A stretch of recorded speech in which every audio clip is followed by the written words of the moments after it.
Então, o que eu pretendo abordar com vocês são estes pontos: a interface entre clínica e gestão, a atenção psicossocial e o cuidado às pessoas que apresentam sintomas de depressão ou recebem o diagnóstico de depressão, discutir algumas dimensões clínicas possíveis entre as compreensões de campo de formação e núcleo de formação e falar rapidamente sobre algumas ferramentas da gestão e da clínica. Cada um desses eixos, como é bem sabido por vocês todos e todas aí que estão na assistência e na gestão, daria mais de um encontro, né? Considerando que em breve vocês receberão o material da linha de cuidado, se é que ainda não receberam, em que esses pontos estão mais descritos, mais discutidos, mais aprofundados.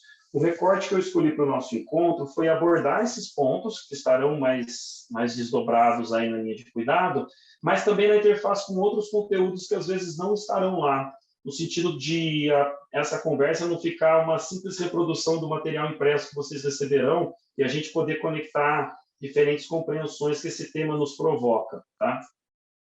A primeira questão que eu queria disparar a nossa conversa é um pressuposto para pensar no cuidado da depressão que a gente tem que ter considerando a interface entre a clínica e a gestão. Muitas vezes, essas duas dimensões que são diferentes, sim, clínica e gestão, são consideradas como compartimentalizadas ou como completamente dissociadas. E para a gente poder pensar no cuidado ampliado das pessoas que têm algum tipo de sofrimento ligado ao diagnóstico de depressão, à sintomatologia, sintomas depressivos, a gente tem que considerar que uma oferta clínica não estará dissociada de modo algum da organização do processo de trabalho. Então, a gente tem uma organização de processo de trabalho clássico que traz uma verticalização entre quem decide e quem executa, que traz uma compartimentalização em que a especialidade teria maior poder decisório e capacidade para definir as coisas em relação a quem não é especialista. A gente tem um modelo clássico que a gente procura ultrapassar na saúde, do racionalismo gerencial hegemônico que se propõe a controlar o máximo possível das ações do trabalhador, numa compreensão de que a partir desse controle a gente conseguiria tirar o máximo possível de produção desses trabalhadores.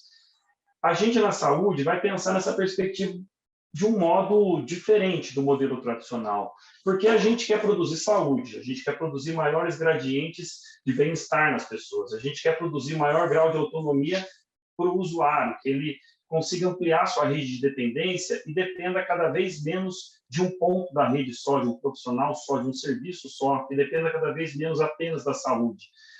A gente pretende, nessa perspectiva, estimular o grau de autonomia do trabalhador, que é quem de fato conhece o seu território, que é quem de fato conhece as características da equipe, que é quem de fato se vincula com o usuário e quem de fato precisa de maior autonomia para construir as singularidades do cuidado. Então, eu queria trazer como pressuposto, como pano de fundo, essa compreensão da gestão numa perspectiva de que todos nós, enquanto trabalhadores, devemos estar atentos à gestão da nossa clínica, à gestão do nosso cuidado.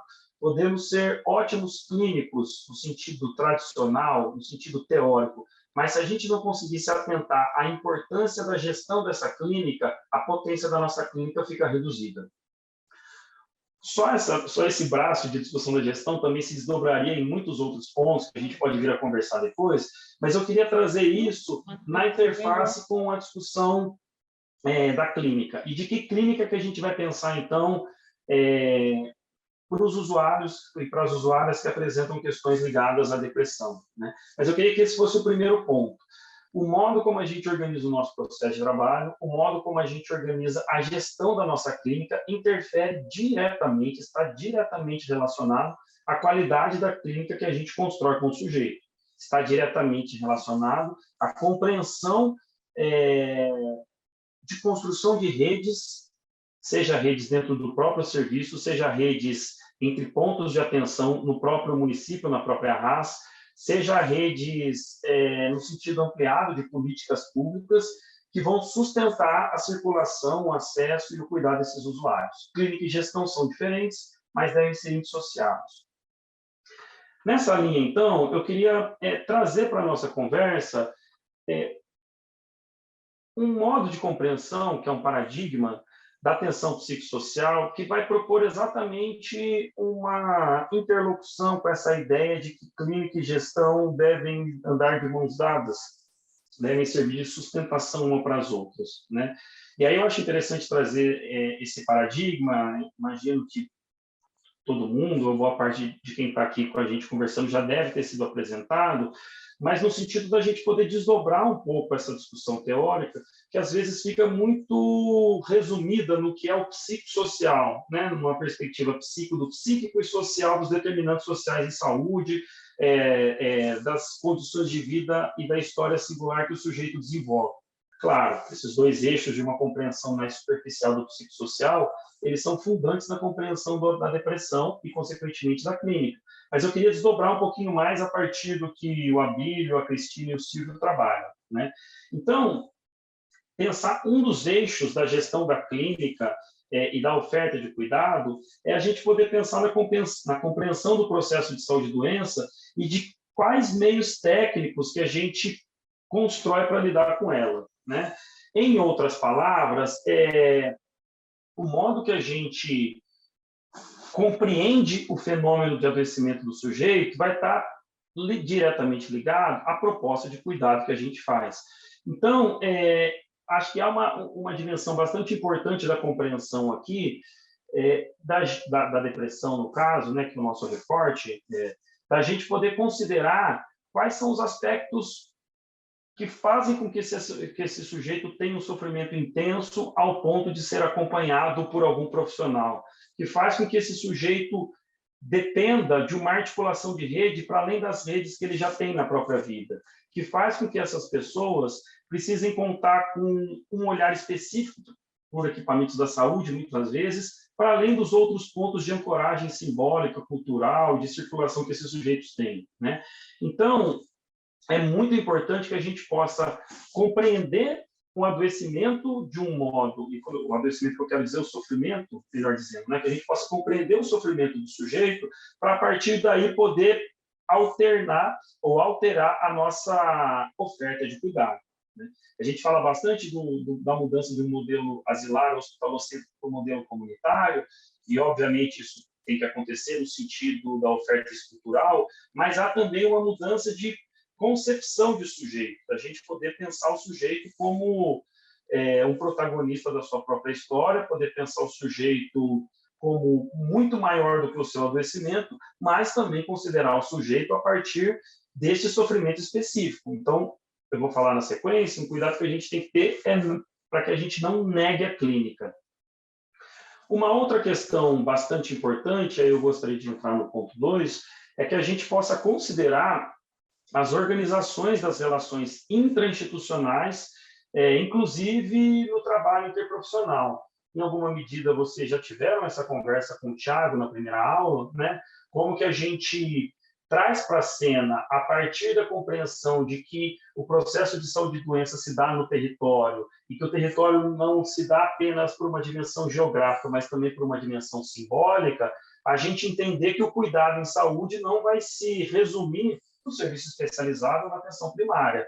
O cuidado em saúde vai ter que compreender uma conexão com outras dimensões da vida desse sujeito, né? Isso vai fazer, então, com que a gente tenha que ter uma maior horizontalização das relações intrainstitucionais. Então, esse ponto eu também queria destacar, né? Quando a gente vai discutir da RAPS, muitas vezes a gente foca bastante a nossa atenção nas relações entre os pontos de atenção, e é claro que isso é fundamental, mas se nós, enquanto serviço, não conseguimos fazer uma rede interna no serviço, nós não vamos conseguir fazer rede com outros serviços. Se o nosso processo de trabalho não constitui uma rede de dependência entre os trabalhadores, uma rede de complementaridade, conexão entre os diferentes, entre nós trabalhadores, vai ser muito difícil que a gente consiga fazer isso para fora, né? Então, poder pensar em maiores graus de democracia institucional, sem negar com isso as diferenças, poder considerar a dimensão da intersubjetividade no trabalho, que vai trazer tensionamentos, mas também vai trazer potência, isso tudo faz com que nós consigamos trazer para a cena, para o nosso cotidiano de trabalho, uma perspectiva menos vertical. Então, há um desafio que a gente tem, que é que todos possamos planejar e executar, e não que alguns decidam e outros executem. Porque assim a gente quebra o atravessamento do racionalismo gerencial hegemônico, do modelo tradicional da gestão fora da saúde, que é alguns sabem, outros não sabem. Alguns decidem, outros não decidem. Aqui a gente vai trabalhar numa lógica de que as pessoas sabem coisas diferentes. E há sim atravessamentos de poder, há sim tensionamentos. Eu não estou querendo dourar a pílula e nem pregar uma felicidade fácil, né? Que eu sou psicólogo, não sou coaching. Então, eu não, há que se considerar a complexidade das questões. Agora, é fundamental que a gente possa trazer para a cena essa dimensão de que o usuário possa ter uma circulação e um trânsito dentro dos serviços ou junto à equipe que não seja burocratizado. Queria passar, então, para o terceiro ponto, que seria essa concepção da forma das relações da instituição com seus agentes. Né? Esse Bruno, é um ponto... Bruno, aqui quem está falando é a Aline, rapidinho. Você está passando o slide, por acaso, ou não? Estou passando, não está passando aí? Não estava passando. Agora que você mexeu, rodou, mas não estava rodando, estava na primeira tela. Desculpa, viu, Bruno, eu tenho interrompido você. Tem que ampliar a tela. A tela tem que ficar cheia. Não, mas assim até dá para ver de qualquer forma. Mas ele não estava rodando a apresentação. Beleza. Obrigado, Alina. Ele Imagina, que é cheia, não passou, então de toda forma eu vou deixar assim só para...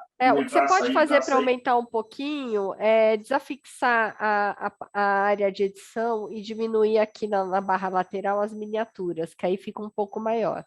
Mas é só detalhe, pode continuar assim. Tá, eu vou seguir aqui, só para a gente não atrasar. Vocês vão ter acesso também a esse conteúdo, então, para quem gosta de ter registrado, fique tranquilo que depois vai chegar no e-mail de vocês, tá?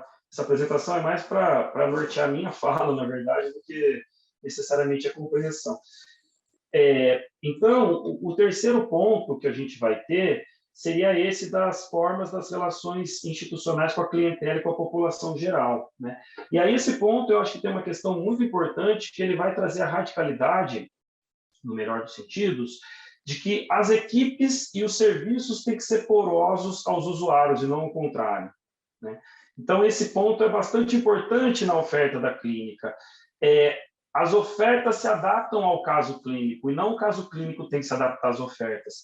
Esse é um desafio também bastante grande que a gente tem, porque muitas vezes a gente oferece um certo cardápio, oferece uma certa oferta, oferece uma certa possibilidade de escolhas para o usuário ou de estratégias de cuidado que nem sempre conseguem se conectar com a singularidade dos sujeitos, né? Muitas vezes diz mais de uma organização dos serviços do que de uma necessidade dos usuários. Então, é bastante importante que a gente considere isso, mesmo que nem sempre a gente consiga executar, mesmo que nem sempre a gente consiga operar nessa lógica, mas esse tem que ser um pressuposto, esse deveria ser um ponto de partida, né? Então, é isso. As ofertas têm que ser feitas para o caso, e não o caso se adaptar às ofertas. E aí, para isso, também a gente precisa, naquela conversa já anteriormente feita entre vocês, de diferentes pontos de atenção, porque o sujeito vai precisar de diferentes ofertas de cuidado, de diferentes ancoragens, né?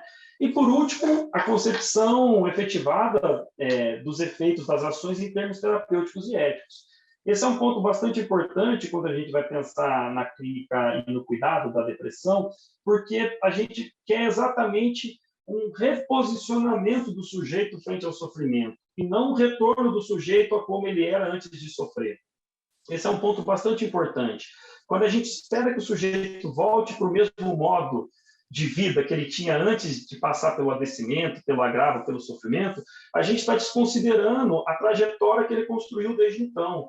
A gente está desconsiderando as construções simbólicas que ele fez para lidar com esse agravo e que, em um determinado momento, se tornaram frágeis a ponto dele sofrer com isso.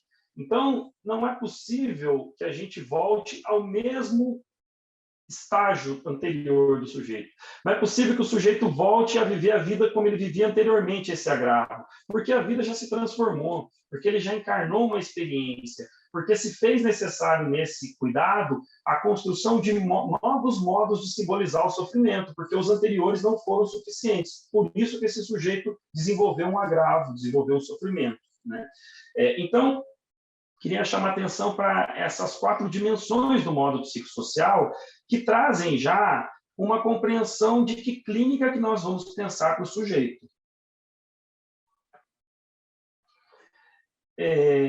E aí, eu queria trazer essa imagem, que é de um artista chamado Ronald Reuel, que eu acho bastante interessante, que é uma gangorra feita bem no muro que divide o México dos Estados Unidos. E me parece uma provocação bastante interessante, porque a gangorra, para funcionar, tem que ter gente dos dois lados. E por mais que o muro esteja separando as populações, por questões várias, de diversas ordens, há uma possibilidade de uma atuação conjunta, há uma possibilidade que, a partir da diferença, seja experimentada uma ação comum. E eu trago isso para conversar um pouco sobre esse conceito que também é bastante presente na atuação de todos nós, que são os conceitos de campo e núcleo, né? Campo no sentido das atribuições comuns a todas as formações, então podemos pensar o acolhimento em saúde mental, o apoio matricial, a condução de grupos, a permanência na ambiência de serviços, enfim, claro que cada formação vai operar nesse campo de um modo específico, cada formação vai olhar para essas ações de um modo específico, mas um acolhimento não é propriedade do psicólogo, uma visita domiciliar não é propriedade da terapia ocupacional. Todas as formações, todos os núcleos de formação e competência profissional podem executar essas ações. Mas também há a necessidade da gente reconhecer quais ações são específicas de cada núcleo. A prescrição medicamentosa não pode ser feita por um psicólogo. O processo de psicoterapia não pode ser feito por um enfermeiro. Alguns cuidados, a SAI não pode ser feita por uma TO, né? E aí eu estou trazendo essa dimensão que é do âmbito da saúde coletiva para dialogar na saúde mental, como isso às vezes funciona como uma gangorra. Nos nossos serviços, ou todo mundo faz tudo igual e a gente não sabe a diferença entre um e outro, porque todo mundo faz tudo, ou muitas vezes a gangorra pende para o outro lado e cada um só faz o que está no seu quadrado. E a gente corre com isso um risco de ter um atendimento ambulatorial dentro dos equipamentos territoriais. A gente corre risco de ter um atendimento ambulatorial em equipamentos que se propõem a seguir essa lógica interdisciplinar da atenção psicossocial que eu falei anteriormente, né? Então, novamente, a clínica que a gente vai construir vai depender do quanto que a gente consegue modular essa balança, que pode estar mais assim ou mais assado. O problema é que ela não pode estar fixa, senão ela deixa de ser balança, ela deixa de funcionar nessa gangorra.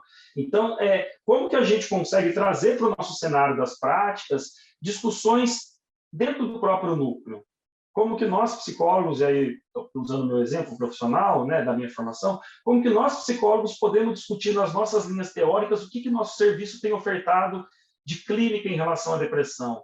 Como que nós, psicólogos dos espaços institucionais, podemos apresentar para as colegas TO, médicas, enfermeiras, fono, o que a psicologia sabe, até para que elas possam conhecer e saber quando contar com a especificidade do nosso núcleo, né? E a mesma coisa vale para outros lugares. Como que a gente não nega a diferença, no sentido de que tanto faz, então eu posso ter um CAP só com 30 enfermeiros, 30 médicos ou 30 TOs que dá na mesma, porque todo mundo faz tudo, como que a gente não cai nesse extremo, mas também não cai no extremo de cada um na sua caixa, uma lógica que vai ser muito mais multidisciplinar do que interdisciplinar.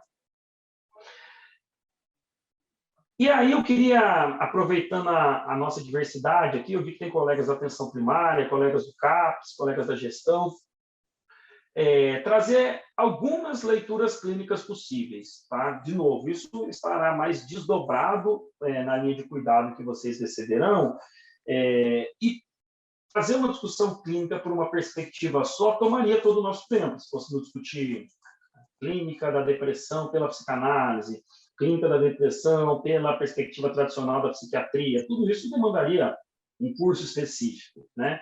Então, o recorte que eu utilizo é a gente poder pensar algumas dimensões clínicas comuns, e comuns não no sentido de banais ou triviais, mas que podem ser incorporadas, que podem ser atentadas, que podem ser observadas, apreendidas na prática por diferentes formações e pelos diferentes pontos de atenção da RAPS. A primeira que eu queria trazer é uma dimensão do campo da saúde, que não tem a ver com a especialidade da saúde mental, que seria a gente poder considerar construções de cuidado ou construções clínicas da saúde coletiva que podem nos ajudar na saúde mental, né? Então, queria trazer para a cena já bastante conhecida, né, compreensão de clínica ampliada, que vai pensar nos diferentes determinantes sociais do sujeito e vai pensar no sujeito como um ser integral, como um ser que pode sofrer de um determinado agravo, apresentar determinada limitação ou dificuldade, mas sem se resumir a isso, né? E aí, para isso, a gente vai considerar necessariamente os diferentes papéis sociais do sujeito, as diferentes inscrições simbólicas, as possibilidades que o sujeito tem de circular no território. A gente vai considerar que o sujeito tem um agravo, mas ele não se resume a isso, né? A gente vai pensar em como cuidar das pessoas e não exclusivamente de uma doença ambulante. Isso, nessa fala teórica, pode soar como bastante trivial, mas a gente sabe que no cotidiano esse é um desafio, né? O usuário com questões de saúde mental, quando chega no pronto-socorro, por exemplo, ou uma unidade de urgência e emergência, muitas vezes é resumido a sintomatologia psiquiátrica. O usuário, quando chega para procurar atendimento em um lugar, muitas vezes é chamado pelo seu próprio diagnóstico. Muitas vezes a gente constrói uma noção clínica de cuidar do depressivo significa isso, como se a gente homogeneizasse o cuidado para a depressão numa compreensão de que esse agravo fosse igual para todo mundo, porque a doença sobrepõe-se ao sujeito e anula esse sujeito que está ali por trás. Então, é claro que há uma compreensão clínica dos neurotransmissores, da constituição psíquica, que pode ser compartilhada entre os diferentes casos, que nos traz um pano de fundo ou nos traz um terreno comum. Mas a compreensão da clínica ampliada nos provoca a pensar que o mesmo agravo, o mesmo diagnóstico vai ser vivido, tratado e experienciado de um modo diferente, porque as pessoas são diferentes, né? A gente poderia pensar também na relação dos projetos de felicidade que o José Ricardo Aires propõe. A gente poderia pensar nas relações, nas micro-relações estabelecidas numa compreensão que o Méry e autores da filosofia da diferença trazem, no sentido na tecnologia leve, como essa tecnologia relacional é a nossa principal estratégia de cuidado no encontro com o usuário e, consequentemente, para o usuário que sofre com depressão. A gente poderia passar por várias leituras, ou nomeadas como clínica, ou nomeadas como cuidado, mas que se propõem a olhar para a singularidade do sujeito. E esse é um ponto bastante importante na saúde coletiva, da gente poder considerar a coletividade sem negar a singularidade, sem negar o cuidado único àquele sujeito ou a clínica única àquele sujeito. E esses pontos eu acho que são importantes porque ajudam, por exemplo, os colegas que estão lá na atenção primária. Todos não serão especialistas em saúde mental, não serão mentaleiros, não saberão de cor e salteado os termos, porque a abordagem e a formação desses colegas que lá estão é diferente do que a dos especialistas. Agora, essa leitura clínica proposta, que considera a subjetividade no âmbito da saúde coletiva, pode ser utilizada, pode ser trazida como repertório teórico-técnico para todos nós, inclusive para quem não tem tanta experiência na área da saúde mental, ou não tem tanto aprofundamento, né? E o que eu coloco aqui como clínicas da saúde mental também é para a gente poder considerar e apostar nas diferentes ofertas teóricas que regem o nosso cuidado. Eu estou lembrando de uma pesquisa que a gente fez com usuários de CAPS-3, aqui no município de Campinas, pela Unicamp, é uma pesquisa um tanto quanto antiga, mas os dados ainda são atuais, e que os usuários falavam, né, olha, eu gosto de tal psicólogo porque ele me diz o que fazer. E outro usuário falava, não, eu gosto de tal psicólogo porque ele me ajuda a pensar, e eu decido, ele só me acompanha. Em alguma medida, a gente pode compreender essas falas, além do estilo pessoal desses psicólogos, também a partir dos pressupostos teóricos que balizavam as práticas deles, né?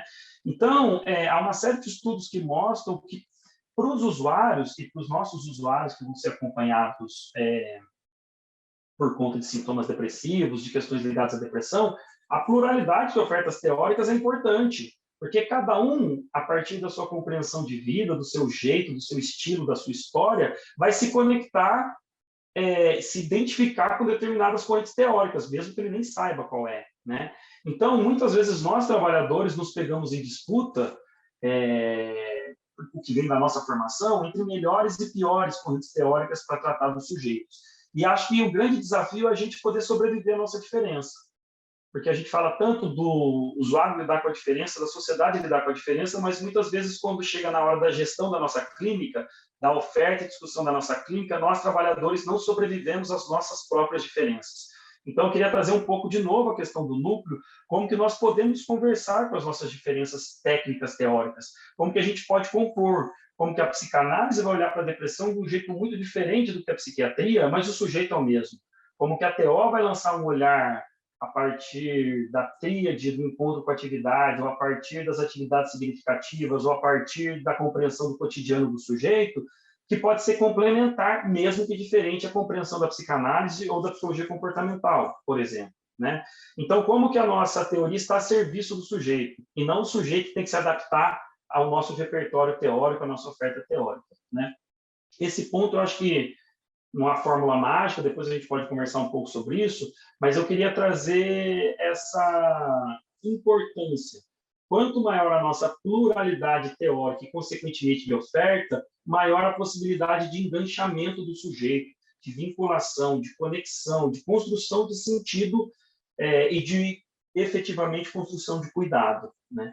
Então, para isso, eu queria apontar aí alguns conceitos que dizem do modo da atenção psicossocial, mas dizem também aí de uma leitura, por um recorte que eu escolho, de uma perspectiva psicanalítica também da psiquiatria democrática italiana, né?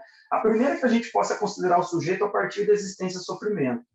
Então, que a gente não resuma a experiência do sujeito ao diagnóstico, que a gente não resuma o tratamento ou a posse de cuidado a uma retirada da sintomatologia, porque a gente vai entender que a sintomatologia é exatamente uma estratégia para o sujeito se defender do sofrimento que ele tem.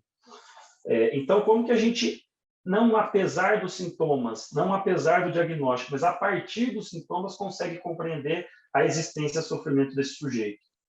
Tem um autor italiano bastante interessante, que é o Ernesto Venturini, que ele trabalha com a ideia da gente poder construir com o sujeito ações e cuidado a partir da possibilidade e probabilidade. Como que a gente constrói projetualidades possíveis, como que a gente investe em um olhar que produza vida no sujeito, e não um olhar que trabalhe numa perspectiva de causa-consequência, e reducionismo da experiência do sujeito a partir do seu sintoma ou a partir do que ele não consegue, a partir do que é difícil para ele naquele momento. Um segundo ponto, que independentemente da nossa teoria, no modo da atenção psicossocial, eu queria convidá-los e convidá-las a pensar na costura desse modo psicossocial, no cuidado da depressão na RAPS, da gente considerar que os conflitos são constitutivos do sujeito, né? Então, os sujeitos são contraditórios, nós somos contraditórios, nós, trabalhadores, somos contraditórios, nós, pessoalmente, somos contraditórios. E muitas vezes a gente lança um olhar da racionalidade sobre o sujeito que deve entender tudo sobre si, que já deveria conhecer, que controla as coisas que acontecem. E às vezes as pessoas fazem, sobretudo na depressão ou em outros transtornos neuróticos, repetições que nem elas mesmas entendem, né? Então, muito mais do que dizer qual é o destino que o sujeito tem que chegar, o nosso caminho na clínica é acompanhar o sujeito na trajetória de vida que ele trilha para a própria história. A gente não sabe qual é o ponto que ele vai chegar, mas a gente pode se dispor a acompanhá-lo. Ora de um modo mais proativo, mais propositivo, ora de um modo mais problematizador, ora de um modo um pouco mais voltado para uma reserva implicada, mas o que importa é que a gente considere que as contradições e os conflitos são constitutivos do sujeito. E o último ponto, bem en passant, né, que é um pouco da minha proposta de abordagem aqui, por conta do nosso recorte, do nosso tempo, é a gente poder pensar na clínica como uma perspectiva da escuta e da criação de si. A gente está lá para escutar o sujeito, para ajudá-lo a decodificar algumas questões, para estranhar junto com ele alguns pontos, para, junto com ele, tentar construir alguns sentidos para o sofrimento ou para algumas dimensões que muitas vezes ele sozinho ou ensimismado no seu processo pode não conseguir perceber. Porque a gente, o que quer é a criação de novas possibilidades de vida, de novas possibilidades de conexão, e não o retorno ao estado anterior. E aí, para finalizar e poder respeitar o meu combinado de tempo com vocês, eu queria trazer também uma compreensão de uma clínica possível aí para a depressão, uma leitura bastante abrangente, de que a gente possa considerar o construto da reabilitação psicossocial no cuidado com os nossos usuários, mas que a gente não se restringe a isso, né? A reabilitação psicossocial é um paradigma fundamental, fundante da nossa reforma, e fundamental na nossa organização de cuidado, na compreensão do sujeito, porque vai discutir exatamente o exercício de cidadania e a importância do poder contratual do usuário, né? O poder de negociação do usuário nas suas relações em casa, no trabalho, nas suas relações sociais, e todos nós sabemos que isso é fundante por uma qualidade de vida, isso é fundante por uma construção de maiores gradientes de saúde. É fundamental que a gente possa fazer isso no território do sujeito, por isso que a RAPS traz também seus atributos majoritariamente ou prioritariamente voltado para o cuidado territorial, por uma dimensão sanitária, que quanto mais perto a gente está, mais responsável a gente consegue ter, sem maior vínculo a gente consegue ter, mas também porque a gente consegue, de fato, compreender e construir simbolicamente com o sujeito possibilidades de cuidado naquele território. Eu vi que tem alguns colegas de CAPS-AD, essa discussão na clínica de álcool e drogas é bastante presente, né, em todas as clínicas, mas eu vou pegar esse recorte, que é isso, o sujeito que faz um uso problemático de substância, se ausenta do seu território por 6, 8 meses, porque vai internar numa comunidade terapêutica, não vamos nem entrar na discussão do que as comunidades terapêuticas ofertam, ou que elas sugerem ofertar de cuidado, mas volta depois. E o território, obviamente, é o mesmo, e a relação do sujeito com o território não necessariamente se transformou, porque, simbolicamente, o sujeito não pôde trabalhar isso em ato, no ato do seu tratamento, enquanto ele ainda habita, enquanto ele ainda está mais vulnerável, mais protegido, enquanto ele ainda constrói sentido no uso ou no não uso, enquanto ele ainda constrói relações com uso ou sem uso. Enfim, voltando para o nosso recorte da depressão, esses exemplos todos para apontar da importância da reabilitação psicossocial. Agora, a ampliação do olhar para além da reabilitação psicossocial, sem negá-la, é fundamental, porque a gente tem que ter uma compreensão clínica. Que clínica que eu estou falando? O que eu estou querendo dizer? Qual que é a minha compreensão teórica do sofrimento desse sujeito? Se eu trabalho no hospital geral, no leito de saúde mental, o que eu estou entendendo dessa depressão? Qual que é a minha construção teórica? Se eu trabalho na atenção primária, qual que é a minha construção? Se eu trabalho na especializada? Porque o que a gente vê muitas vezes nos serviços, e aí eu estou dizendo serviços, mas também tem a ver com o nosso olhar profissional, que às vezes fica mais centralizado num aspecto e perde a visão ampliada de outros pontos, é que a gente deixa de considerar a clínica nas discussões. A gente aponta o sintoma e vai discutir gestão de rede, que é fundamental. Vai discutir uma gestão de ofertas de cuidado, que é fundamental. Agora, tudo isso tem que ser a partir de uma leitura clínica. O sujeito vai precisar dessa oferta de cuidado a partir de uma compreensão clínica. Então, primeiro, a gente tem que pensar numa direção da clínica, para depois poder pensar em que cuidado que nós vamos ofertar. Senão, a gente corre um risco muito grande de querer adaptar o sujeito à nossa oferta, e não de pensar em ofertas singulares a partir de uma compreensão clínica do que o sujeito precisa. É o caminho inverso, né? Então, quando eu trago a questão da compreensão clínica, não é no sentido polêmico ou polarizado de que a atenção psicossocial traz a dimensão clínica, a clínica é mais importante do que a reabilitação. Não é isso. Mas de que nós precisamos fazer um olhar clínico. Quando a gente está com um dissenso na discussão de um caso, clinicamente, por que é importante a gente internar ou não o sujeito? Clinicamente, por que é importante a gente poder pensar numa medicação ou não? Na história singular, na compreensão clínica dessa equipe que vai moldar um PTS, que vai construir, delinear um PTS, por que essa ação clinicamente é importante? Essa tem que ser a pergunta. Clinicamente, o porquê e para quê, depois o como. E muitas vezes, por excesso de demanda, por uma intensificação do olhar na gestão da rede e menos intensificação do olhar na clínica, a gente deixa esse porquê ou para quê e vai operando a partir do como. Então, clinicamente, por quê? Acho que queria deixar essa sugestão.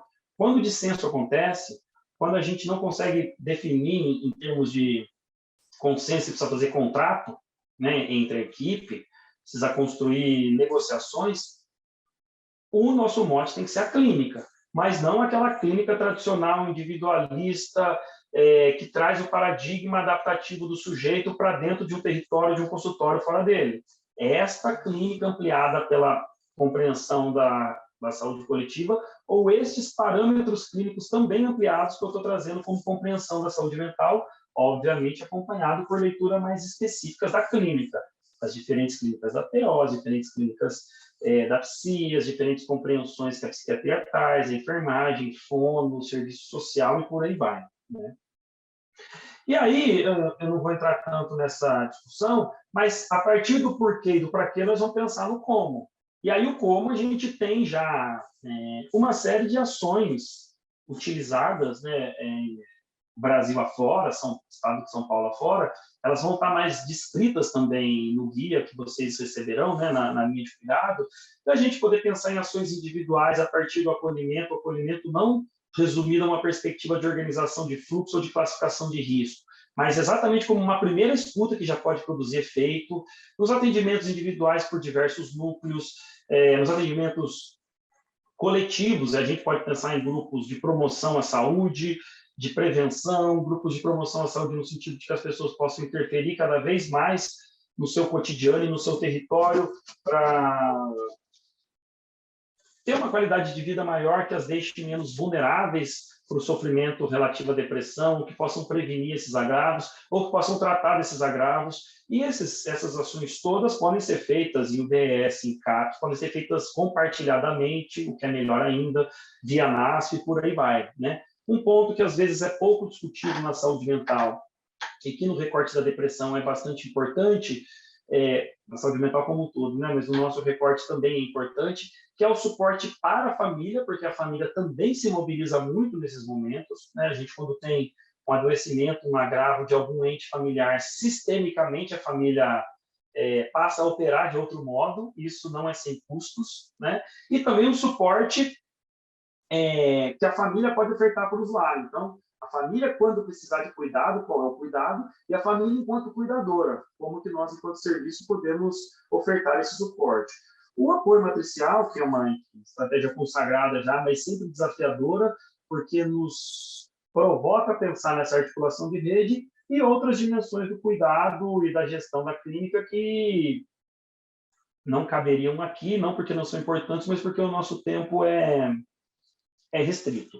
Queria agradecer a atenção por hora, finalizar por aqui para passar a palavra para o Rodrigo. Os slides serão disponibilizados para vocês, as referências bibliográficas que eu utilizei estão aqui. E é isso. Até daqui a pouco. Então, dentro da perspectiva de continuar falando da clínica ampliada da depressão, né, dentro da perspectiva do modelo biopsicossocial, né, modelo esse tão comentado, né, tão falado, mas que talvez as formações da área da saúde não se aprofundem da forma necessária para que todos possam compreender como esse modelo se articula entre seus componentes e como um componente acaba interferindo no outro, né? Eu acho que ainda falta né, pesquisa acadêmica, falta discussão no meio universitário, falta interdisciplinaridade, né? Eu acho que as formações em saúde deveriam, pensando no que o Bruno trouxe um pouco, né, de campo e núcleo, né, deveriam ter um núcleo comum, né? Um núcleo comum de habilidades e competências a serem desenvolvidas para que a gente não tenha que depois que as pessoas já estão trabalhando na rede, já profissionais, a gente tem que correr atrás de uma certa lacuna de formação interdisciplinar que as graduações acabam não se articulando para tal, né? Acaba ficando muito estanque a formação médica, a formação do psicólogo, a formação do TO, da enfermagem, né? E como o objeto final comum é igual para todos, né, seria bom, né, realmente levar essa discussão. Mas, de qualquer forma, a gente retoma essa conversa aqui para que a gente possa sensibilizá-los para essa questão, né, porque esse problema da formação, ele se apresenta a todo momento, né, nas discussões de equipe, na hora de assumir um caso, na hora de cuidar, né? Isso está sempre reverberando o tempo todo, né? Por isso que os conflitos e principalmente o impacto disso no cuidado das pessoas que procuram a rede, né? Então, vamos dar continuidade aqui. Primeiro disparador para reflexão, né? Não vamos abrir a palavra aqui agora, mas a depressão é um problema biológico, neurológico, neuroquímico, bioquímico, ele é psicológico, psicodinâmico, comportamental, ou ele é um problema social, né? É para cada um de nós aqui realmente fazer uma reflexão interna, porque certamente muitos vão, a depender do paradigma no qual foram formados, né, no qual estudaram mais, vai pender para um lado, né? Alguém vai achar que é mais biológico, outro vai achar que é mais psicológico, outro que vai achar que é mais social. Evidentemente que não é objetivo aqui da nossa conversa esgotar essa discussão, até porque, na verdade, não importa muito, né, o que é ou deixa de ser, desde que a gente adote uma postura de olhar para esse fenômeno depressão em perspectiva, né? A gente reconhecer os componentes biológicos, psicológicos e sociais e, principalmente, como eles se imbricam entre si, como eles se relacionam e, mais ainda, na prática, o que a rede de serviços pode ofertar para essas pessoas, né? Eu acho que essa é a grande questão, né? E há problemas em se calcar em qualquer desses três vieses, há limitações de todas essas visões, né? Se você encara a depressão como um problema estritamente biológico, isso leva aos profissionais a crença de que, bom, se é um problema biológico, precisa ir para o médico, né? Não adianta outras intervenções, não adianta envolver outros profissionais nesse circuito de cuidado. Se você atribui a um problema psicológico, você vai achar, é com o psicólogo. É o psicólogo que tem o suposto saber de direcionar essa situação da melhor forma, etc. Ou se você adotar que é um problema social, e evidente que existe a determinação social do sofrimento mental, né? Na depressão não é diferente, você vai também, pode chegar à conclusão de que a sociedade precisa mudar para que as pessoas deixem de sofrer mentalmente, né? O que também é relativo também, né? Porque existe sofrimento mental mesmo em situações de bem-estar social, de boas condições, de bons sistemas de saúde, né? Então, para a gente só se desapegar um pouco das nossas convicções, muitas vezes, ou da nossa própria formação, né? Da gente se desconstruir um pouco, para considerar que o modelo biopsicossocial ele é extremamente válido e ele é o paradigma sobre o qual a gente tem que se debruçar. E o modelo biopsicossocial ele não é somente a soma do paradigma biológico, do paradigma psicológico e do paradigma social. Ele é mais do que a soma das suas partes. Ele, de fato, ele permite que a gente desenvolva uma visão sistêmica sobre o fenômeno da saúde, aqui falando especificamente da saúde mental, de uma forma a tentar, pelo menos, ser mais efetivo nessa forma de enxergar os fenômenos, né? E propor estratégias mais criativas, mais resolutivas aí para os problemas que muitas vezes no dia a dia dos serviços de saúde a gente observa todo mundo meio batendo cabeça com coisas que não precisava mais bater tanta cabeça, né? Na hora de operacionalizar esse modelo, a gente observa na prática muitas questões que surgem, né? E acho que um dos objetivos dessa nossa fala, né, não é tanto como o Bruno falou, de trazer o conteúdo do manual, né? Isso vocês vão ter o acesso e os capítulos ali estão construídos dentro dessa perspectiva, né, de fornecer ao final da leitura do manual e ao final dos estudos do manual, que cada profissional possa adquirir uma visão mais ampliada, né? Uma visão que não se prende a paradigmas, que tem a percepção das contribuições e limitações de cada paradigma, e que o modelo biopsicossocial ele é algo além e mais sistêmico do que cada paradigma isoladamente, né? Então, um disparador para reflexão, para cada um aí pensar, e pensar principalmente nas repercussões de se apegar muito a um paradigma ou outro, né? Eu tive uma experiência esse sábado agora, cobri um plantão de uma UPA, né?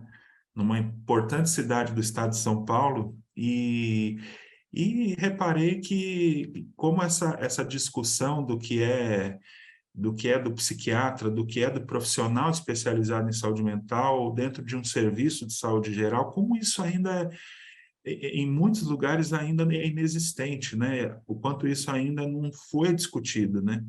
Então, era um serviço de porta aberta, né? Uma UPA, em que a pessoa chegou ali, estou com problema de saúde mental, é com o psiquiatra que vai passar, né?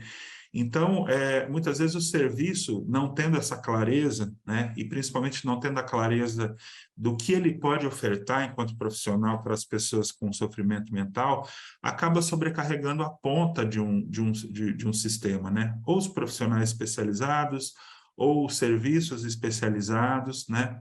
Então, muito da nossa fala aqui é, de fato, situar a atenção básica, a atenção primária como um ponto fundamental da rede de atenção psicossocial, né? Um ponto que pode ser otimizado, potencializado e que tem muito a ofertar, muito mais do que imagina poder ofertar, né? Então, muito da nossa conversa aqui vai ser nessa ótica. Mais alguns disparadores aqui para a nossa conversa de hoje, né? Em primeiro lugar, como viabilizar a atuação de todos os membros da equipe? Quando eu falo todos, são todos mesmo, né?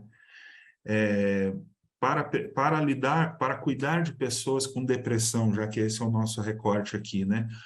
Como viabilizar, como fomentar, como capacitar, como instrumentalizar todos os profissionais, desde do nível superior, do nível médio, né? Da enfermagem, o médico generalista, o agente comunitário de saúde, e aí podemos pensar em todos mesmo, né? Mas pensando aqui nos profissionais mais relacionados à atenção básica, né? Como você inclui essas pessoas de fato nesse cuidado, né?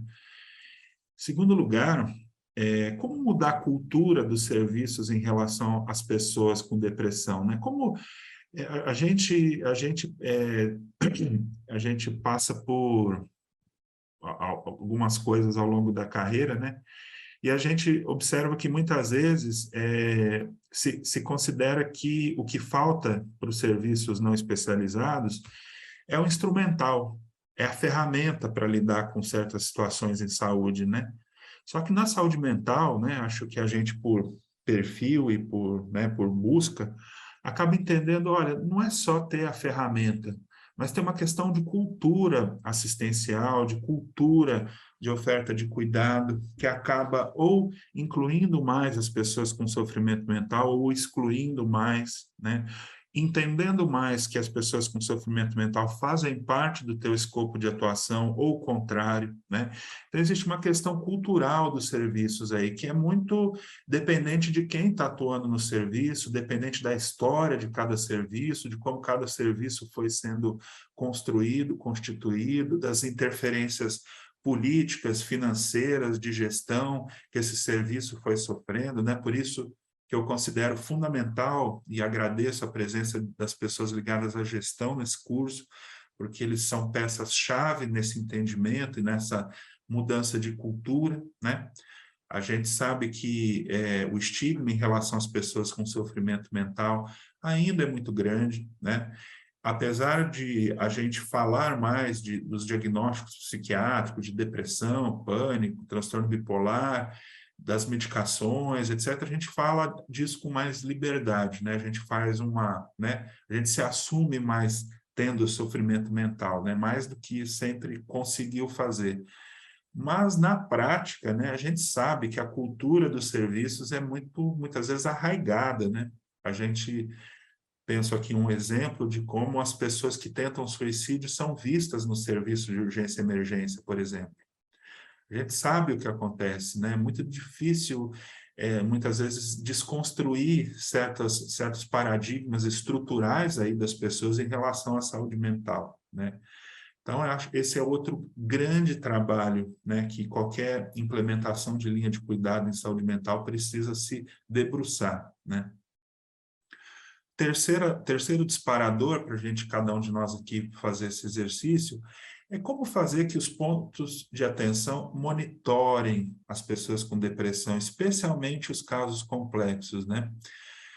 A gente fala que a gestão de caso, né, é uma ferramenta fundamental para que a gente não perca o usuário, né, o sujeito com determinado tipo de situação em saúde, que ele saia do nosso radar, né?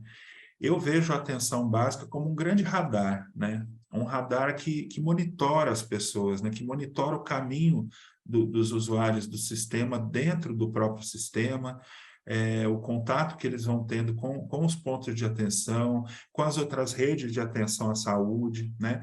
Então, esse é um painel de controle, né, vamos dizer assim, muito privilegiado, né? E com isso a gente pode, de fato, cumprir o nosso papel enquanto equipamento de saúde pública, de cuidar, de oferecer equidade, né? De que a gente possa oferecer o cuidado na medida que cada um precisa, né? E os pacientes mais complexos, os pacientes mais graves, por assim dizer, ou com mais necessidades, a gente precisa dar mais atenção, né?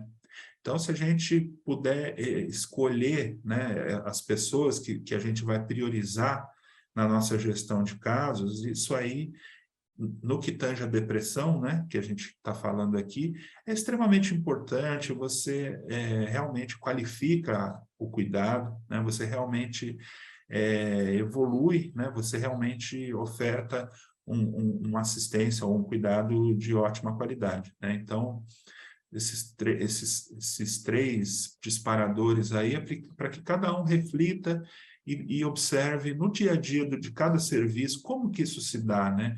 Certamente temos experiências exitosas aí, não há dúvida, né? Temos serviços que já nascem, às vezes, com uma cultura de renovação muito grande, né?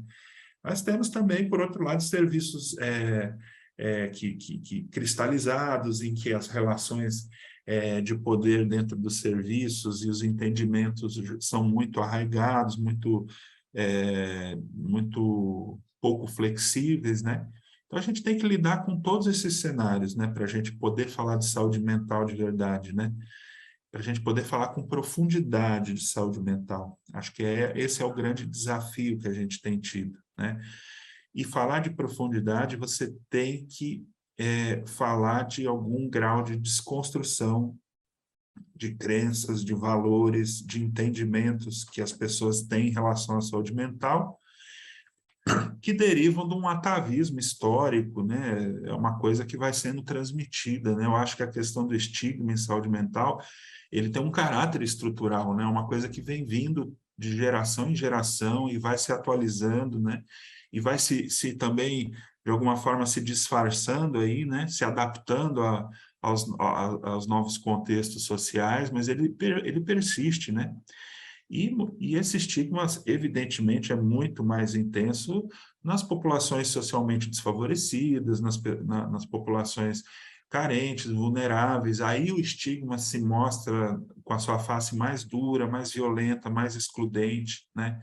Então, outro aspecto que a gente tem que entrar certamente é com a perspectiva da vulnerabilidade social, né? O quanto um deprimido em vulnerabilidade social, ele está, evidentemente, obviamente, muito mais arriscado a ter seus direitos violados, a ser desassistido, do que um deprimido que mora numa zona nobre de uma capital, por exemplo. É evidente, né?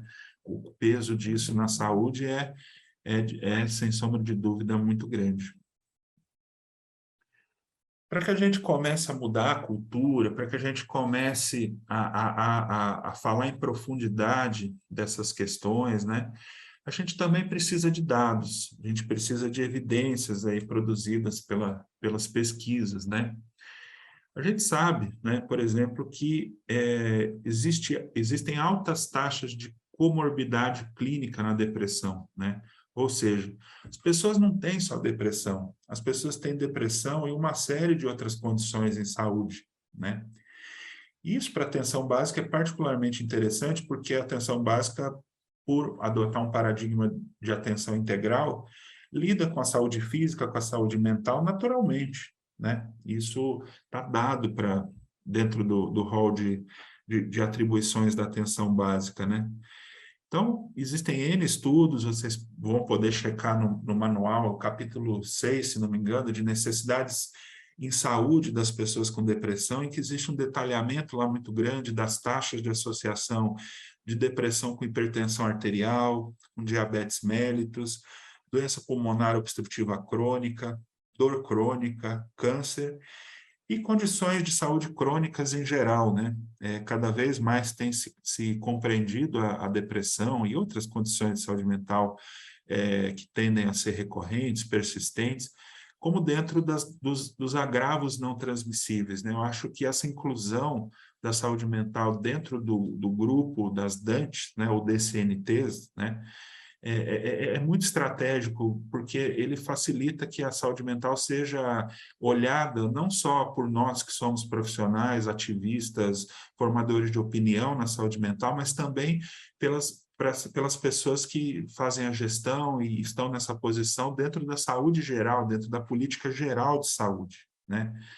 A gente sabe que a saúde mental padece, né, assim como todo o SUS, né, com a questão do subfinanciamento, a saúde mental é mais subfinanciada ainda, né? Então, a gente vive, sem sombra de dúvida, uma situação de carência orçamentária e por isso que o sucesso das redes de atenção psicossocial se deve essencialmente ao engajamento, à atividade, ao esforço dos profissionais e dos serviços, né? Não tem outra força motriz que sustenta a RAPS, que não os serviços, né?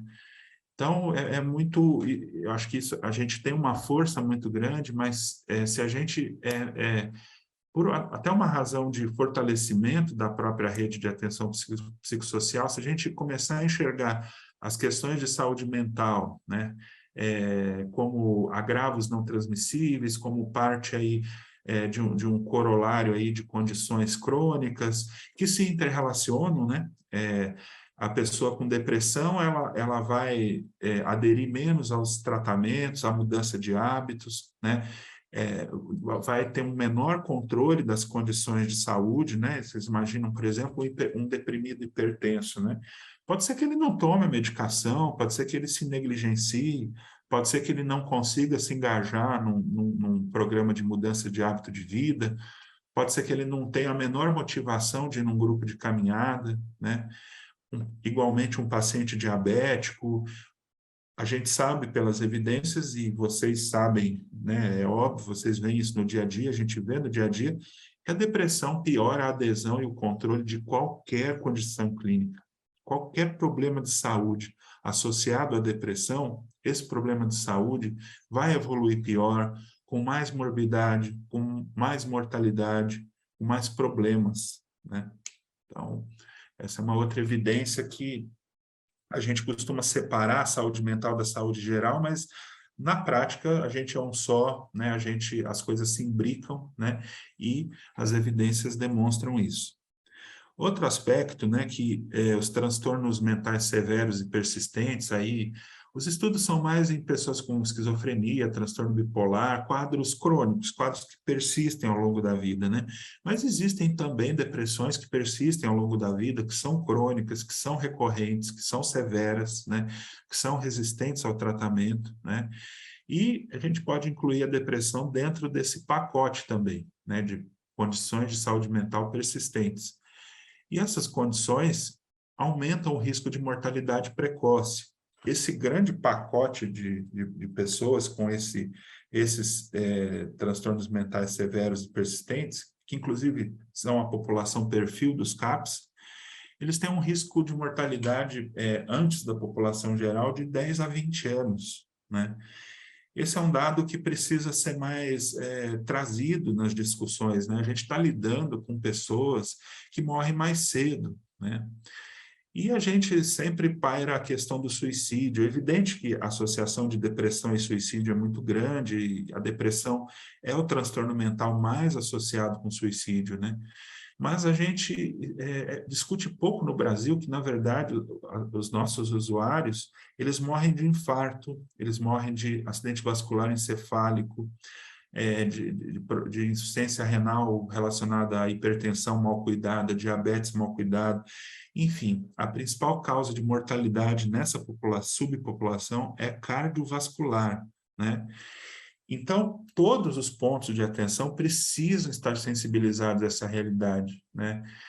Todo mundo precisa incluir isso dentro do rol de preocupações, né? Não é pelo fato de eu ser psiquiatra que eu falo, mas se a pessoa tem risco cardiovascular, ela, sei lá, tem que ir no cardiologista, né? Ou uma TO, ou um psicólogo, achar que isso está fora do escopo dele. Mas como o Bruno trouxe sabiamente, quem está na saúde pública, quem lida com saúde coletiva, tem que ter introjetado dentro da sua atuação o princípio da integralidade. Não dá para escapar disso, não dá para ficar só no nosso núcleo de saber, na nossa expertise. A gente tem que entender que a gente tem uma responsabilidade sanitária, a gente tem uma responsabilidade em impactar indicadores de saúde. A gente sabe que a principal causa de mortalidade no Brasil e no mundo todo, se não me engano, é a cardiovascular, né?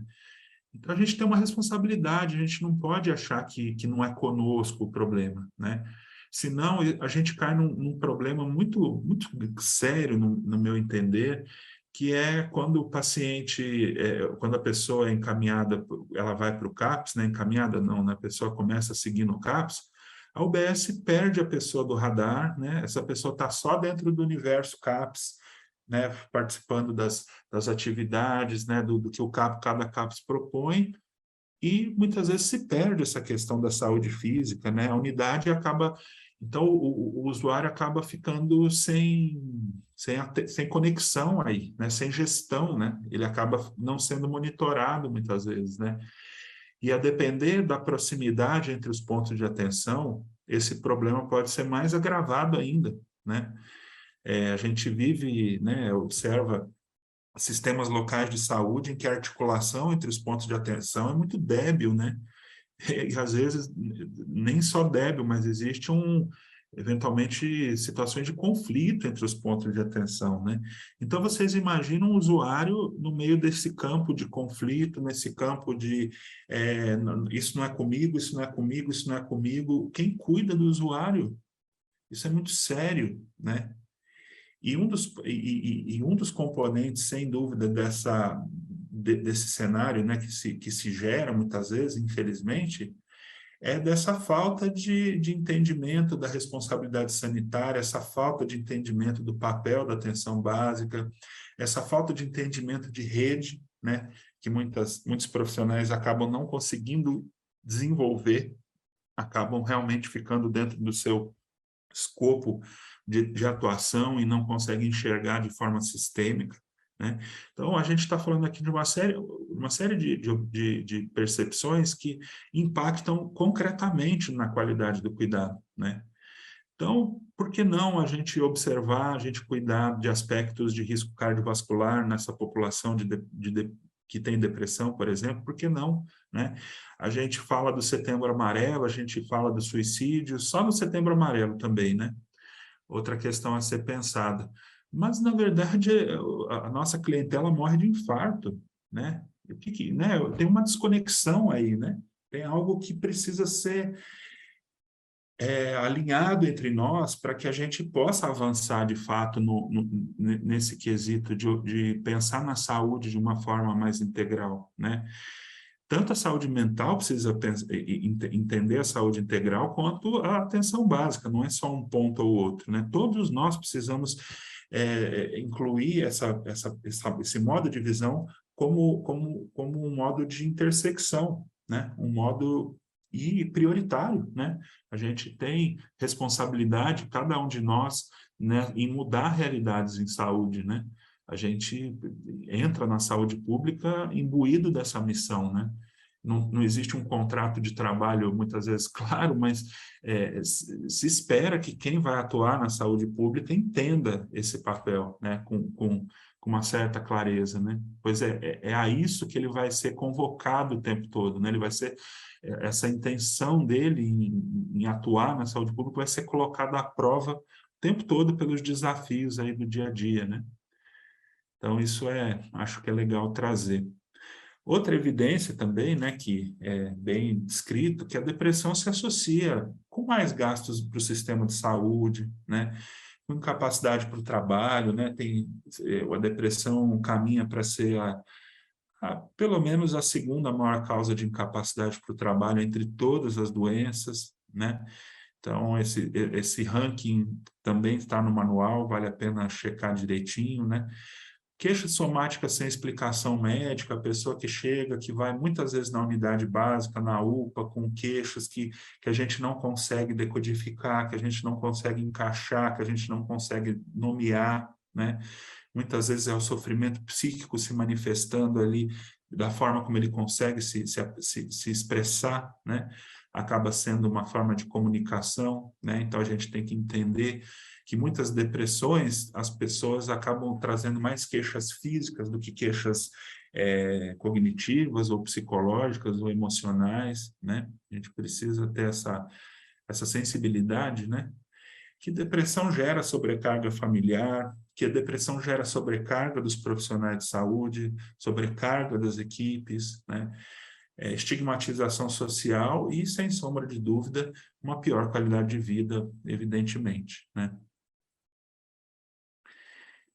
Mais reflexões, né? Acho que hoje meu papel e do Bruno é de provocar reflexões no bom sentido, né? Que a gente leve para casa essas questões, né? Para que cada um de nós amadureça isso e que isso induza, né? Discussões nos serviços, nas reuniões de equipe, para que de fato se construa algo comum, né? Objetivos comuns, que se alinhem perspectivas comuns, né? Por que não é estratégico ou factível encaminhar todas as pessoas com depressão para os profissionais dos serviços de saúde mental, né? A gente vive isso no dia a dia. Na UPA, que eu cobri o plantão sábado, tudo vinha para mim. Tudo. Não havia filtro, não havia nenhuma ação proposta antes de chegar em mim. Não havia, né?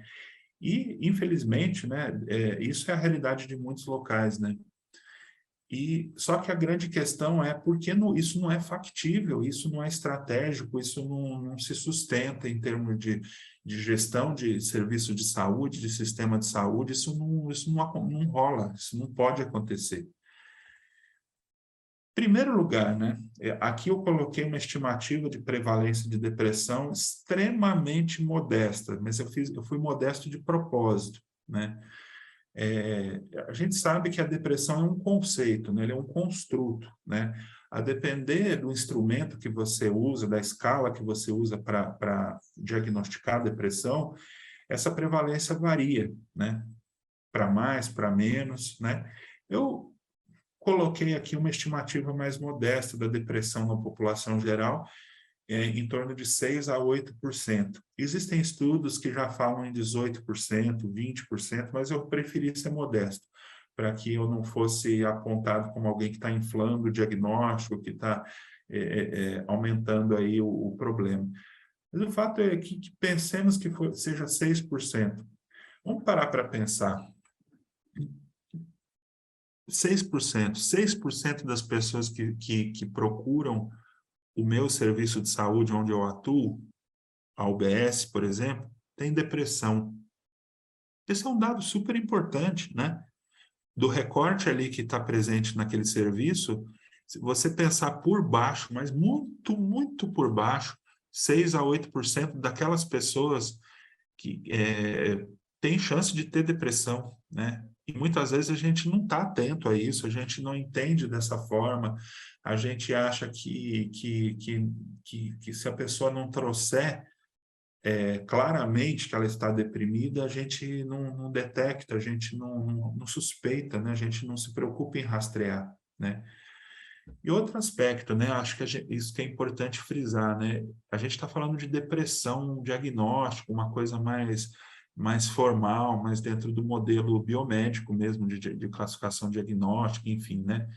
Mas se a gente for expandir esse conceito para a questão dos transtornos mentais comuns, por exemplo, que é o sofrimento mental, num sentido mais amplo, o sofrimento mental não psicótico, podemos chamar assim, existem estudos que falam que pelo menos até 50% da demanda do serviço de atenção básica são de pessoas que têm algum grau de sofrimento mental. Esse sofrimento mental mais comum, que se manifesta com um pouco de sintoma depressivo, sintoma ansioso, problemas com álcool, somatização, esse perfil, né, de sintomas aí heterogêneos, que são a expressão do sofrimento mental. Você imaginar que 50% das pessoas que procuram uma unidade básica estão com sofrimento mental, que precisa de algum grau de atenção, é muita coisa, gente. É muita coisa. Dessa forma, não é possível que todo o sofrimento mental deva ser drenado para os serviços especializados e nem para os profissionais especializados. Não há lógica de sistema que comporte isso, que dê conta disso. É um volume muito grande, né? Então, a boa notícia é que existem inúmeras estratégias que podem ser utilizadas para lidar com essa população que sofre, né? Então, esse é um aspecto que a gente discute muito no projeto da linha, né? Que não incorrer numa certa banalização de achar que que a pessoa tem sintoma depressivo e ela já tem depressão. De forma alguma, a gente quer que isso seja entendido dessa forma. Até porque sintoma depressivo, se a gente for fazer um inquérito rápido aqui dos 130 participantes, a maior parte de nós está com algum sintoma depressivo, não tem como escapar disso. Sinto muito, o choro é livre e a vida é dura, a vida judia da gente, né? Então, a gente tem sintomas de sofrimento mental, a gente tem sintomas depressivos, ansiosos, né? Uns dias a gente está melhor, outros dias nem tanto, né? A depender do que está acontecendo com a gente, da circunstância de vida, né? Das frustrações e dificuldades da vida como ela é, né? Mas a gente tem que entender que isso faz parte da vida cotidiana. Só que o profissional de saúde dos serviços não especializados, ele precisa entender que ele precisa abordar essas questões. Não dá para passar a borracha, não dá para fingir que não está acontecendo nada. Ele precisa estar instrumentalizado para saber orientar, saber detectar, saber rastrear, né? Na linha de cuidado, a gente trabalha com um instrumento que é bastante consolidado na literatura mundial e brasileira, né, que é o PHQ-9, né, que são 9 perguntas em que a gente pode rastrear a depressão em menos de 5 minutos. Veja bem, rastrear é diferente de diagnosticar. Diagnóstico exige uma observação maior, seriada, em vários encontros clínicos, né, validada, né? Não dá para em 5 minutos falar, o senhor tem depressão. Não, né? Senão seria uma banalização muito grande, mas esse instrumento tem um poder de discriminação e de rastrear probabilidade da pessoa estar deprimida bastante adequado, né? É um instrumento muito bom nesse sentido. E esse rastreio, ele dura menos de 5 minutos para ser feito, né? E pode ser feito por todos os profissionais, principalmente os de nível superior, né?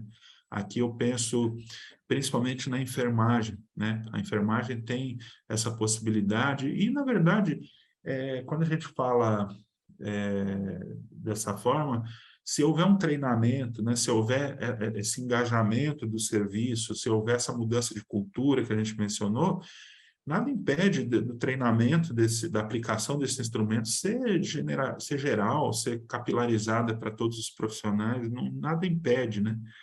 A não ser certas questões de legislação de conselhos, enfim, né? Isso a gente precisa sempre estar verificando, mas do ponto de vista prático, nada impediria que outros profissionais se apropriassem desse instrumento, ou que, se eles não puderem aplicar por alguma restrição aí da corporação profissional, ele possa saber, ó, tem 9 perguntinhas aqui que eu, agente comunitário, posso, na visita domiciliar, dar uma sondada, como quem não quer nada. Pergunta essas aqui ó, putz, olha só, pode ser que alguém esteja deprimido aqui nessa casa e tal, né? É plenamente factível, né? Não exige grandes análises, né? Uma coisa que pode ser feita, que é exequível, né? Outro aspecto também de por que a gente não pode colocar todo o sofrimento mental no CAPS para os psiquiatras e psicólogos é que tem circunstâncias sociais dos territórios, né? Tem estressores em cada território que podem ser abordados, podem e devem ser abordados no contexto da atenção primária. Quem está na unidade sabe o que está rolando, sabe, conhece as microáreas, sabe né, os vários determinantes sociais que estão rolando em cada área. Eu trabalhei em unidade básica, a gente sabia que na rua tal, por exemplo, eu trabalhei na unidade básica em São Paulo, esse período agora o tráfico está mais pesado, está mais violento, está mais perigoso, ou que na outra área o pessoal está muito desempregado, o pessoal não está tendo condição quase de comer. Estou dando exemplos aqui mais grosseiros, mas só para dizer que quem conhece o território é a atenção primária. O serviço especializado pode conhecer, tem muitos CAPs que conhecem muito bem os seus territórios, e eu entendo como atribuição dos CAPs conhecer, mas outros serviços não têm essa ótica, né? Eles não enxergam isso como algo dentro do escopo deles. Por exemplo, o hospital, por exemplo, o hospital ele tem uma lógica de captação de doentes, né? Ele não está pensando da onde cada pessoa veio, do processo de saúde e doença de cada um, da região. Ele não faz parte do escopo deles, né? Mas isso faz parte do escopo da atenção básica, e essa leitura do cenário, da circunstância social é extremamente valiosa para o diagnóstico, para o tratamento e para o cuidado, né? Essa dimensão social que eu falei do modelo biopsicossocial é decisiva para a gente saber o que é factível para esse indivíduo aderir ou não, ou a gente tem mais ferramentas de negociação com esse indivíduo na hora de elaborar o projeto terapêutico singular, ou seja, a gente tem a linguagem na mão, a gente tem a cultura, a gente sabe onde a gente está pisando. Uma coisa que eu percebia quando eu trabalhava na atenção básica é que, assim, quando eu falava para o usuário que eu tinha noção de onde ele morava, né, e isso já era um ponto de vinculação muito interessante, já de cara, assim, o usuário pensa, pô, o profissional de saúde aqui, ele sabe onde eu moro, ele tem noção que eu moro ali perto da rua tal, não sei o quê, já gera uma identidade, né, gera um vínculo já por si só, né, coisa que muitas vezes nos serviços de saúde em geral, isso nem é cogitado, né? Eu atuo junto a residentes, né, de psiquiatria, e a pergunta que eu mais adoro fazer ao final da supervisão, né, é meu deleite fazer isso, né? Ele apresenta o caso ali de forma cuidadosa, né, preocupada, né, tal, não sei o quê, legal, ótimo e tal. A hora que eu pergunto para ele, mas onde o paciente mora? Eu não perguntei, né? Então, assim, o fato da gente saber onde a pessoa mora, né, e da atenção básica saber onde a pessoa mora é um pulo do gato que nossa senhora, é muito significativo. Intervenções de baixa complexidade podem ser ofertadas pelos profissionais da atenção básica de nível médio ou superior, né? Tem N estudos, né? Por exemplo, o treinamento de agentes comunitários para aplicar estratégias de psicoterapia em países africanos, por exemplo, que você não tem rede nenhuma, né? Se você não contar com um agente comunitário treinado e capacitado, você não tem ação em saúde mental possível, né, em muitos lugares do mundo, né? Então, a gente sabe que mediante tratamento, desculpa, educação permanente, capacitação, é possível que a potência de todos os profissionais do serviço de saúde seja aumentada para lidar com essas questões, né? Tem literatura que embasa isso, né? Outro ponto também é que, quando a gente entende a realidade do profissional de saúde, né? Quando a gente fala de saúde mental na atenção básica, a gente entende que tem uma série de limitações, dificuldades, e o dia a dia acaba sendo muito difícil, e o que dificulta também é que o profissional consiga aceitar, entre aspas, ou incluir a saúde mental como rol das preocupações dele no dia a dia, né? Sendo que ele já tem muitas preocupações, né, com outras situações em saúde, né?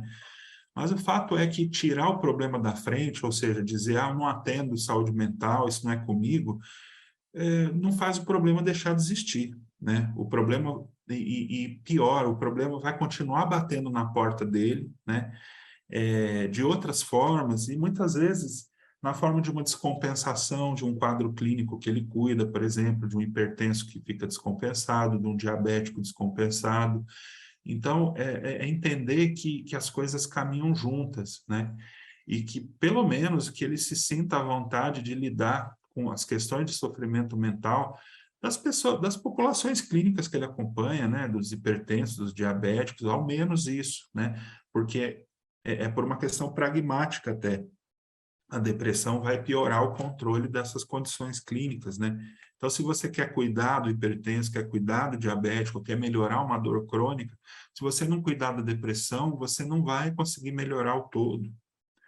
Então, essa reflexão é bastante interessante, né?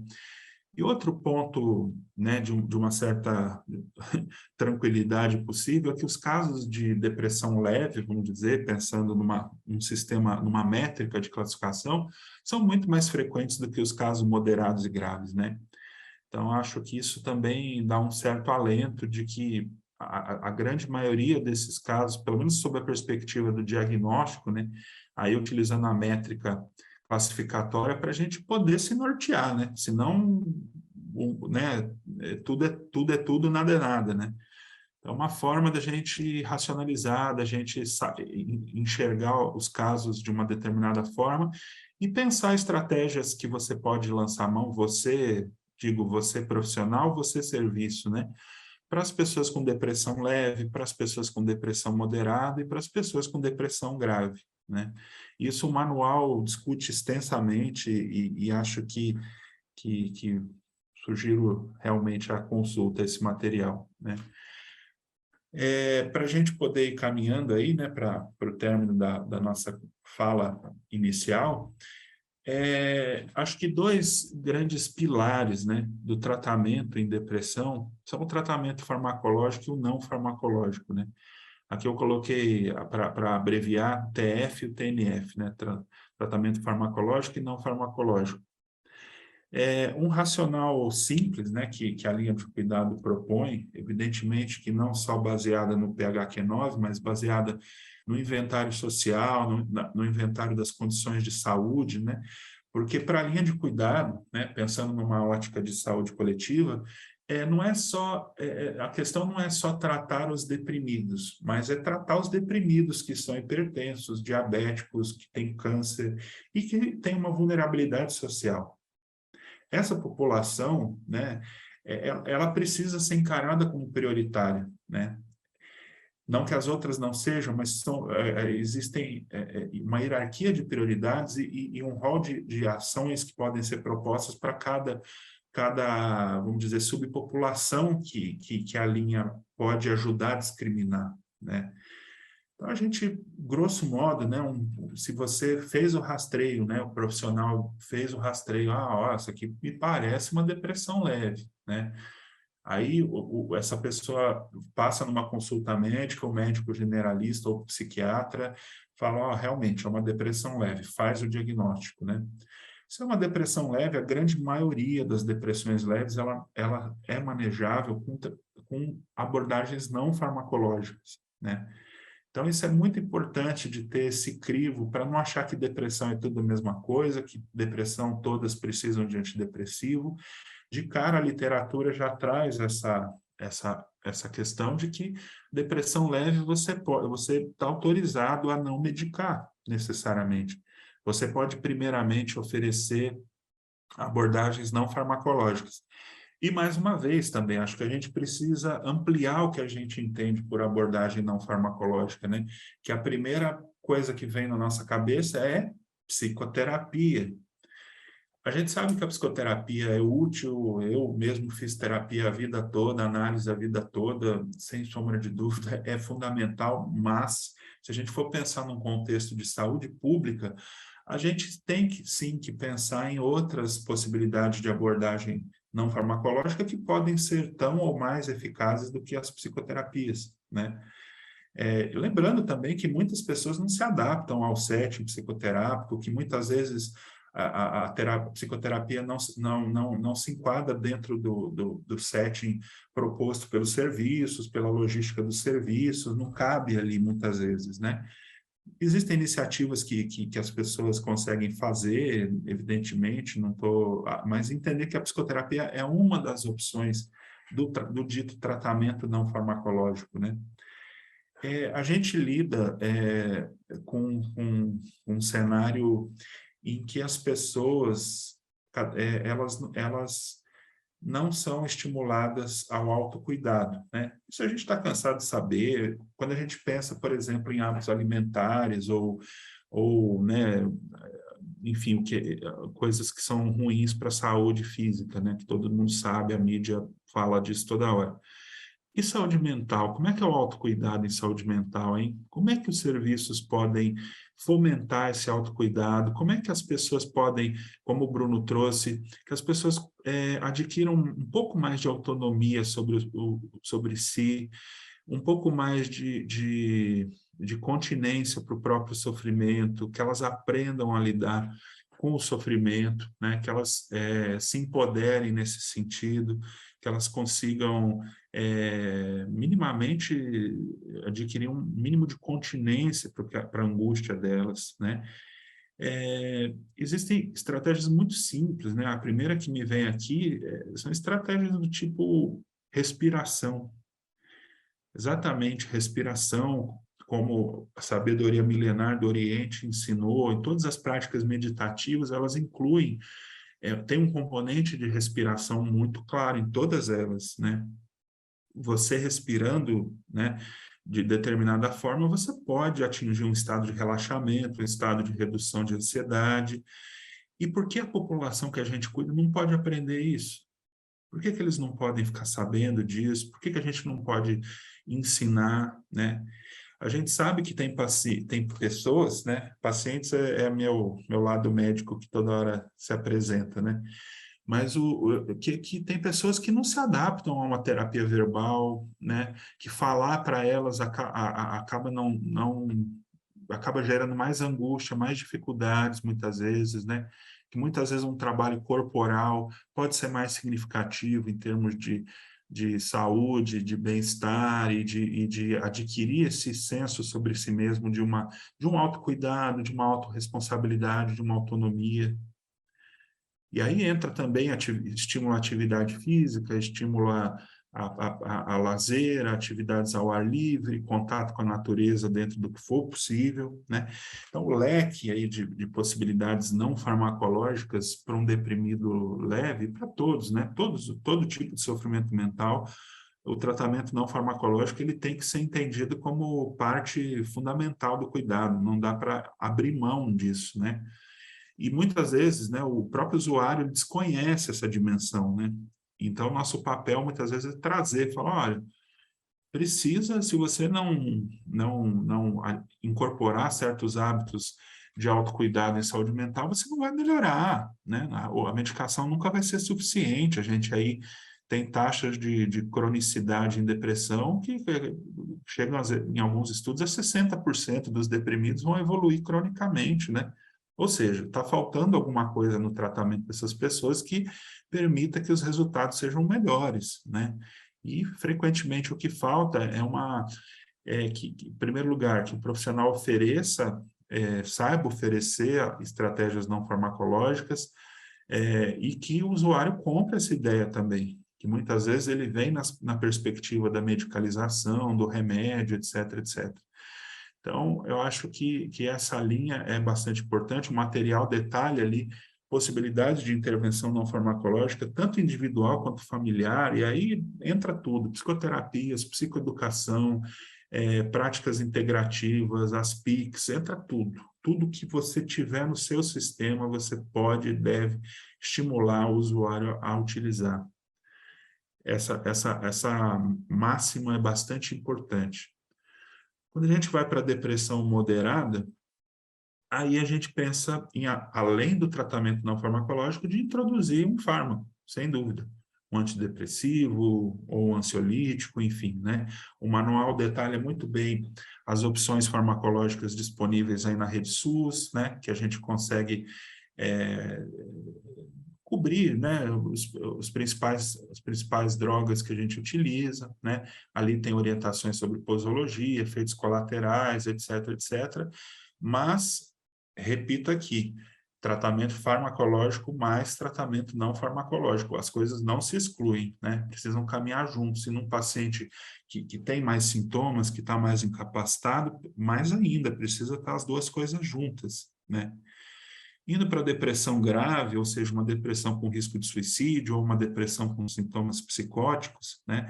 Além do tratamento farmacológico e além do tratamento não farmacológico, você tem que começar a incluir, no sentido de uma gestão de risco dessa pessoa, algum grau de continência, né? Seja continência doméstica ou continência institucional dentro do sistema de saúde, né? O que eu chamo de continência doméstica? Você pode propor uma internação domiciliar, por exemplo, se a família tiver recursos e possibilidade de monitorar essa pessoa, de acompanhar essa pessoa, ficar o dia todo com ela, gerenciar a ingesta de medicamentos, ficar atento, né? Um olhar atento a esse indivíduo, né? E continência institucional eu chamo da pessoa precisar de uma avaliação de urgência e emergência, dela precisar ir para uma UPA, dela eventualmente precisar de uma internação num leito de saúde mental, seja no hospital geral, seja num hospital conveniado. A gente tem que ter essa noção de risco para a gente saber quando indicar, né, uma continência maior, né? Vejam que eu falo continência, né? E a internação é uma das possibilidades de continência, mas não é a única, e também seria algo a gente tentar evitar ao máximo, tentar contornar ao máximo, né? Por que eu estou falando continência? Porque, infelizmente, a gente observa no sistema que a resposta de muitos equipamentos de saúde para sofrimento mental mais grave ainda é internação psiquiátrica, né? Ainda é a primeira coisa que vem na cabeça, que vem até no imaginário, que é uma coisa atávica até, estrutural, novamente, como eu disse, de resposta a situações que a gente julga preocupantes ou de risco em saúde mental. Vou falar que, às vezes, a situação nem é tão de risco assim, nem tão preocupante assim, as pessoas acham que a internação é realmente uma saída em si, né? Acreditam realmente que essa é uma resposta, às vezes, única, né, para certas situações, e felizmente a gente tem a rede dos CAPs, a gente tem também incluindo os CAPs aqui nessa perspectiva da continência institucional também, sem dúvida, né? Acho que muitos CAPs, principalmente os CAPs 3, têm o recurso de poder contar com a estadia noturna, e isso para pacientes com risco de suicídio ou depressão grave, isso faz toda a diferença. Então, pensar que, a depender de onde a ferramenta da linha de cuidado te guia, você vai orientar a sua proposta de cuidado a depender disso. É evidente que essa proposta de cuidado é negociada com o sujeito, né? O sujeito precisa comprar a sua ideia, ele precisa ter condições de executar a sua ideia, né? E os planos terapêuticos, eles são atualizados a todo momento, né? A todo momento a gente está, putz, isso deu certo, isso não deu certo, vamos rever, vamos repensar, o usuário topou isso, mas não topa aquilo, a família topou, né? É um exercício de articulação contínuo, né? Cuidar é negociar, né? É indissociável dessa dimensão, né? Não adianta a gente impor, falar, você precisa desse tratamento verticalmente, que o usuário pode simplesmente não poder executar o que você está propondo, né? Então, a gente sempre tem que ter essa sensibilidade, né? Principalmente quem atua no Sistema Único de Saúde, né? Essa coisa da continência, né, é uma coisa que a gente precisa até, né, refletir o quanto dessa questão que muitos dizem que hoje a gente fala abertamente sobre problemas de saúde mental, sobre diagnósticos, ok, mas se a gente for parar para observar, a nossa continência para o sofrimento mental e a continência dos serviços, a continência social está cada vez menor, né? Então, esse é outro fenômeno aí que a gente precisa discutir, talvez, em outras circunstâncias, né? Mas aqui, trazendo para a linha de cuidado, esse é um racional bem basicão, né? Que o manual aprofunda mais. E, para concluir, né? Papel das equipes e serviços não especializados no cuidado da depressão, né? Tudo isso, né? Toda essa nossa fala foi, né, para concluir com isso, assim, que as equipes e serviços não especializados têm um papel enorme no cuidado da depressão, né?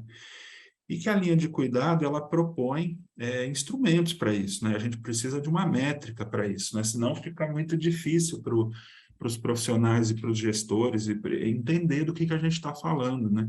A gente, na saúde mental, tem um jargão muito específico, né? A gente acaba... É igual quando a gente lê ordem judicial para internação compulsória, né? A linguagem do juiz, você lê aquilo ali, lê, você fala, nossa, dava para falar de um jeito mais simples, né? O que ele está, né, solicitando aqui, né? Mas cada profissão tem seu jargão, enfim, né? Mas acho que na saúde coletiva é o cenário ideal para a gente desconstruir os jargões e tentar falar uma língua comum, né? Sair da Babel e a gente conseguir consensualizar um alinhamento linguístico comum, né?